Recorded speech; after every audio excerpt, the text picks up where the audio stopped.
បន្ទាប់ពីបានចេញផុតពីរបបប៉ុលពតប្រជាជនខ្មែរត្រូវរៀបចំជីវភាពរបស់គេឡើងវិញប៉ុន្តែនៅគ្រាដំបូងគេស្ថិតនៅក្នុងស្ថានភាពខ្វះចំណីអាហារថ្នាំសង្កូវបន្តមកទៀត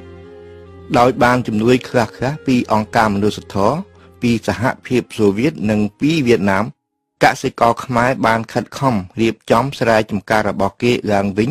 តាមបែបបទដូនតាប៉ុន្តែបញ្ហាដែលចោទឡើងនៅពេលនោះគឺកង្វះមធ្យោបាយបង្កើតផលរីឯមនុស្សប្រុសដែលនៅសេសសល់ពីការកាប់សម្លាប់ក្រោមរបបប៉ុលពតក៏មានចំនួនតិចក្រៃលែងដូច្នេះឃើញថាកម្លាំងផលិតកម្មសុទ្ធតែជាស្រីមេម៉ាយដោយសង្គមខ្មែរយើងតាំងពីដើមមកជាសង្គមមាតាធិបតីស្រាប់ហើយដោយនារីធ្លាប់ជាអ្នកដឹកនាំផ្ទះសម្បែងសេដ្ឋកិច្ចគ្រួសារតាំងពីសម័យអង្គរមកការរៀបចំផលិតកម្មផ្សេងក៏ចេះតែមានដំណើរការជាសន្សំដើម្បីដោះស្រាយបញ្ហាកង្វះមធ្យោបាយបង្កើតផលផ្នែកកសិកម្មរដ្ឋអំណាចបានបង្កើតអង្គភាពផលិតកម្មជា3បែបដែលគេឲ្យឈ្មោះថាក្រមសាមគ្គីដោយរបបហេងសំរិនជារបបកុម្មុយនីសគេត្រូវលុបបំបាត់បណ្ដើនៅរបបកម្មសិទ្ធិឯកជនដែលចាប់ផ្ដើមផុសបន្តិចម្ដងឡើងវិញនៅពេលនោះនៅដើមដំបូងគេរក្សាទុករបៀបសេរីសិនពូគឺក្រមសាមគ្គីប្រភេទទី3យោងទៅតាមបែបបទនេះគេចែកដីឲ្យក្រុមនិងគ្រួសារនីមួយរៀបចំបង្កើតផលពូគឺធ្វើស្រែឧបករណ៍សម្រាប់ធ្វើស្រែត្រូវយកមកដាក់រួមសម្រាប់ចែកគ្នាប្រើប្រាស់រីឯផលិតផលត្រូវចែកតាមគ្រួសារនីមួយប៉ុន្តែគ្រួសារនីមួយត្រូវទុកស្រូវមួយភាគសម្រាប់លក់ឲ្យរដ្ឋ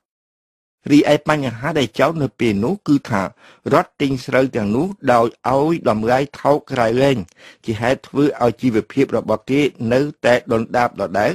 ទោះបីកម្រិតទូរភឹកចុះថយបន្តិចម្ដងមកវិញក្តីគ្រួសារណាដែលមានស្រូវពុំគ្រប់គ្រាន់សម្រាប់លក់ឲ្យរដ្ឋត្រូវគេចោទប្រកាន់ថាលួចលក់ស្រូវឲ្យខ្មាំងពូគឺពួកខ្មែរក្រហមមកខាងទៀត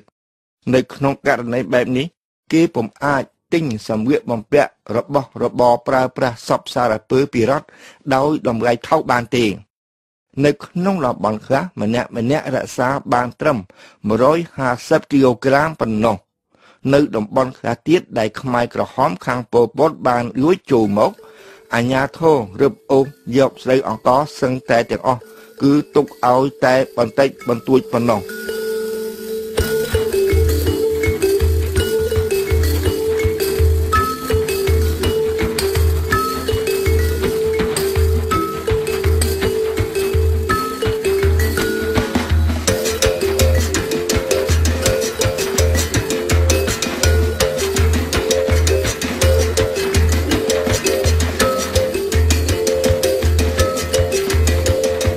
ទោះបីបែបផែនផលិតកម្មក្រុមសាមគ្គីប្រភេទទី3នេះមានបញ្ហាបែបនេះក្តី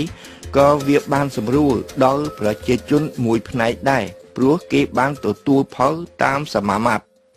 រីឯស្រូវអង្ករដែលលក់ឲ្យរដ្ឋជាទូទៅក៏សម្រាប់យកទៅកសាងនិងការពារសន្តិសុខកុំឲ្យពួកប៉ុលពតធ្វើមកធ្វើបាបវិញសារជាថ្មីមួយវិញទៀតបែបផែនក្រុមសាមគ្គីប្រភេទទី3នេះក៏ជាការអនុគ្រោះមួយយ៉ាងធំដែរដោយហេតុថា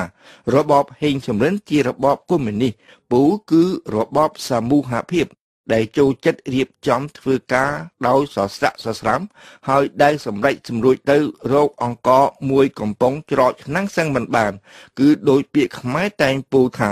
គ្នាច្រើនអន្សមខ្លោចគ្នាដូចស្រមោចអន្សមឆៅអញ្ចឹងដែរ